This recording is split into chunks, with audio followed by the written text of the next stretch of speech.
The ingredients are 6.15 ounces of egg whites, 12.3 ounces of granulated sugar, 1 teaspoon cream of tartar, and 2 cups of butter. Before you begin, make sure you clean all your utensils and bowls out with either vinegar or lemon juice to remove any oil residue. I've added my sugar to my egg whites and now I have it simmering over a double boiler. Filled my pot up with about 2 inches of water and have it set to low while I break up the eggs and make sure that the sugar is dissolved. You want to make sure the temperature gets hot enough just to the touch to about 160 degrees Fahrenheit.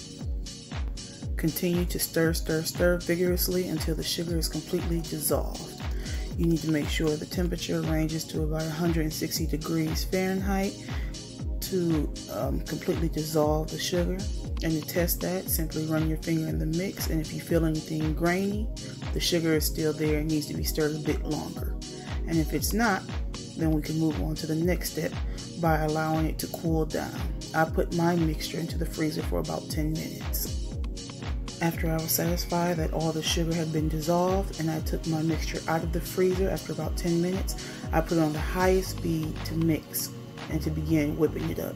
Now this process may take anywhere between 10 to 15 minutes. So this is why a hand mixer or a stand mixer is very useful. During this mixing time, you'll add your teaspoon of cream of tartar, and this just helps to stabilize the eggs. As you'll watch, the eggs will become fluffier and you'll start to form stiff peaks, and that's what we're looking for. You just want to allow your mixer to continue mixing until you start to see it begin to whip. Now here, we're just testing and looking to check for stiff peaks. And stiff peaks just mean that the frosting does not flop over. And as you can see, these are very great peaks, very stiff. You want to make sure the mixture is cooled down at this time so that you can begin to add the butter. Because if you add the butter into the hot mixture, then you'll just end up with a soupy mess. Now that I've checked for the stiffness of my frosting to make sure that it has stiff peaks, I'm about to add my 2 cups of room temperature unsalted butter. Now the first pap is by preference. I always add in 1 pap of salted butter, and that's what you'll see here. The salt just helps to give that nice balance of sweetness. Once again, before you add your butter in 1 pap at a time, make sure your mixture is cooled down to room temperature so that the butter does not melt. I like to add in a pap every 5 seconds. I count to myself 1 1000, 2 1000, 3 1000, 4 1000, 5 1000, and then I'll add the next pap in. And you can also switch to a paddle, the paddle attachment, but I just use the whip because I prefer it and I like it. It seems like you're adding a lot of butter in, but I promise you, you're not.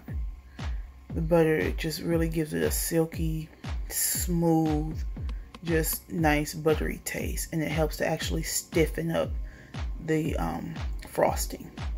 So just keep adding that butter in and keep allowing it to mix.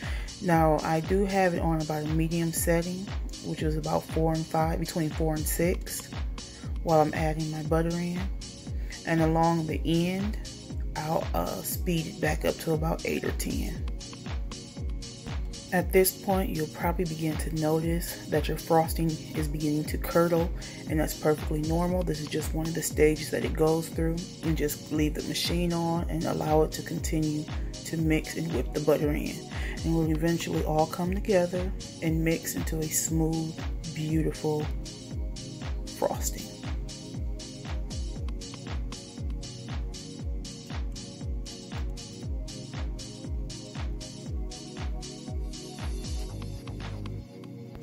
Now, after all my butter is added, I'll be adding my extract flavoring, which this one is a butter vanilla. And I'll just add a few drops, to taste. And as you'll notice, I've sped up the mixer to get that last little bit in and to pump as much air as I can into it. I don't think you can actually overbeat this Swiss meringue. Now, time for the big reveal. This is actually very thick, very luscious, and very light on the tongue. It's not too sweet. The peaks are still stiff as I'm doing the touching the side of the bowl, just to show that it holds its form. And this is going to pipe beautifully. I mean, this is just, and it tastes wonderful.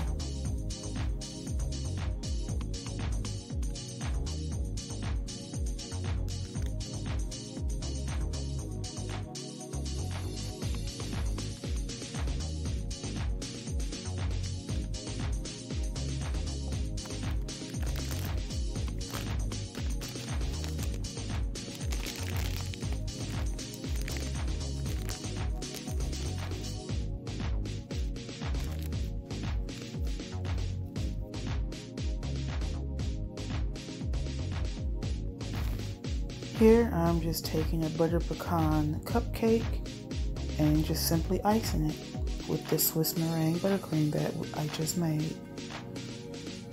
It holds, it's stiff, and after you put it in the refrigerator, it'll firm up very, very hard. Look at that. Look how beautiful that is.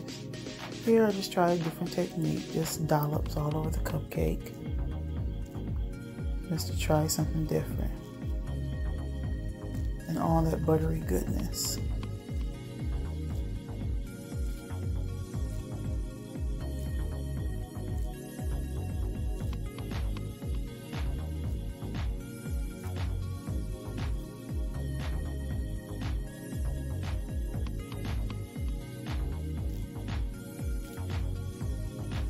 Please be sure to like, comment, and subscribe to my channel as I try to get more and more videos out.